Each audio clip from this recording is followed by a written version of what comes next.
ठीक है, फोन चालू करते हैं।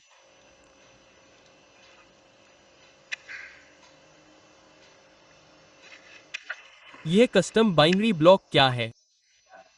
यह क्या है? ठीक है, मैं इसे आपको सीधे समझाता हूँ। एफ लॉक तो सैमसंग डिवाइस को किसी भी तरह के नुकसान से बचाने के लिए लॉलीपॉप वर्जन से एफआरपी लॉक का इस्तेमाल करता है, जिसका मतलब है अनधिकृत सेवाओं या अनधिकृत रोम का इस्तेमाल करना। और जब आप रिकवरी फ्लैश करते हैं तो अपने डिवाइस को रूट करते हैं, यह उनके लिए है।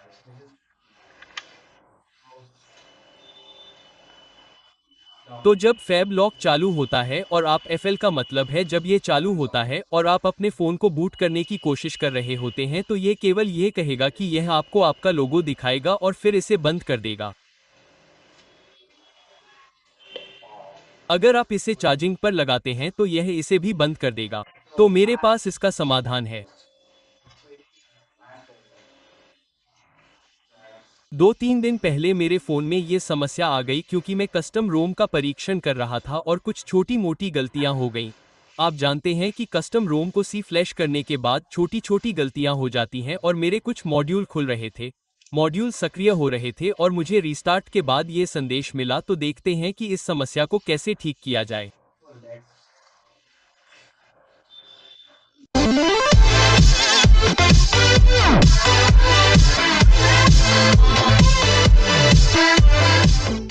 तो चलिए एफआरपी लॉक को अनलॉक करना शुरू करते हैं। तो जब आपके डिवाइस में एफआरपी लॉक हो जाता है तो आपको ये दिखाई देता है।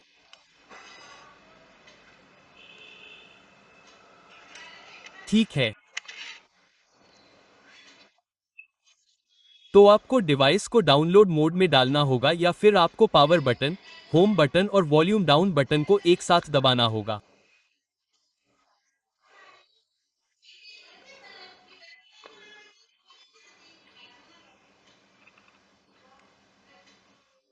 और अब ये दिखाई देता है, तो मुझे यहाँ जारी रखना होगा। आप चेतावनी देख सकते हैं, जारी रखें दबाएं। ठीक है, और डाउनलोड मोड में ये भी लिखा है कि लॉक ऑन करो। ठीक है, तो चलिए शुरू करते हैं। तो हमें इसके लिए ओडन की जरूरत है। मैंने ओडन इंस्टॉल करने का लिंक दिया है और मेरे पिछले वीडियो भी देखें। चलिए ओडन करते हैं। ठीक है, तेज नतीजों के लिए हमें सैमसंग के आधिकारिक केबल की जरूरत होगी। तो आप देख सकते हैं, मुझे यूएसबी के साथ डिवाइस को प्लग करना है।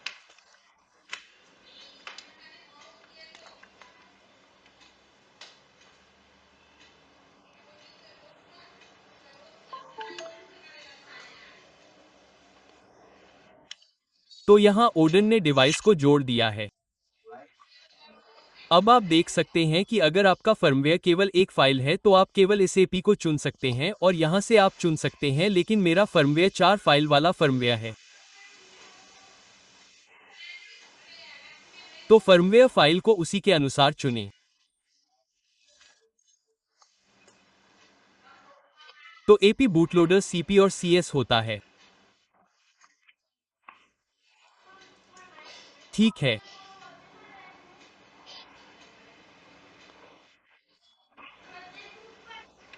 तो इसके बाद डिवाइस को भी देखें, ये कहता है ठीक है।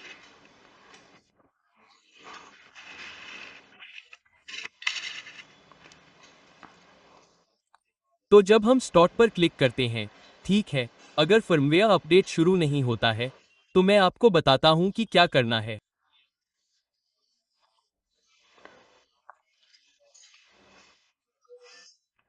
तो अगर यह सेटअप कनेक्शन पर शुरू होता है और आपको कोई त्रुटि मिलती है तो डाउनलोड मोड में जाकर केबल को डिस्कनेक्ट करें। ठीक है, फिर आपको वॉल्यूम डाउन बटन और पावर बटन दबाना होगा। फिर स्क्रीन काली हो जाएगी। फिर आपको इसे फिर से होम बटन से दबाना होगा और फिर से डाउनलोड मोड में जाना होगा। इसे आजमाएं, वही प्रक्रिया। अगर आप इसे 2-3 बार दोहराते हैं तो यह फ्लैश हो जाएगा। तो अब देखते हैं कि यह डिवाइस में भी फ्लैश हो रहा है। आप देख सकते हैं कि डाउनलोडिंग बंद नहीं हो रही है।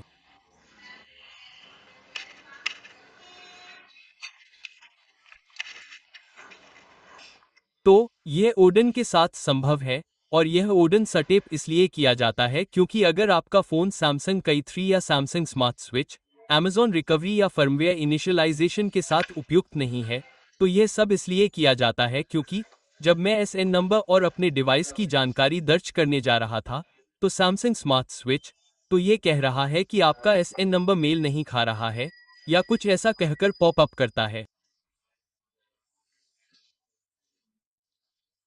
इसलिए मैंने पहले ओडन के साथ प्रयास किया, ये स्वीकार नहीं कर रहा था, लेकिन सैमसंग के आधिकारिक केबल के साथ यह स्वीकार करता है।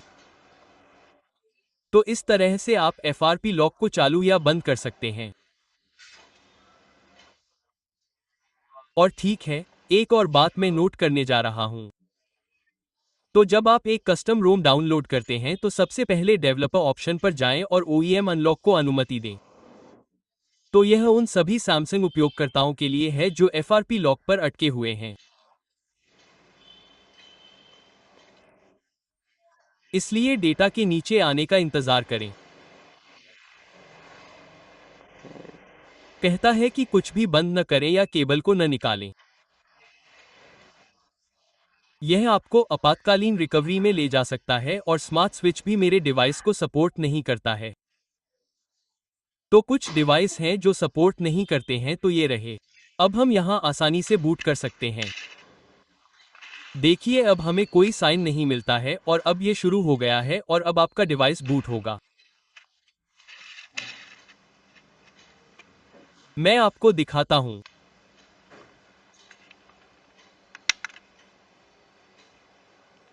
ठीक है, तो कुछ देर बाद मैं सेटअप विजार्ड स्क्रीन पर पहुंचा और जैसा कि आप देख सकते हैं, अब आप अपने फोन को एक्सेस कर सकते हैं।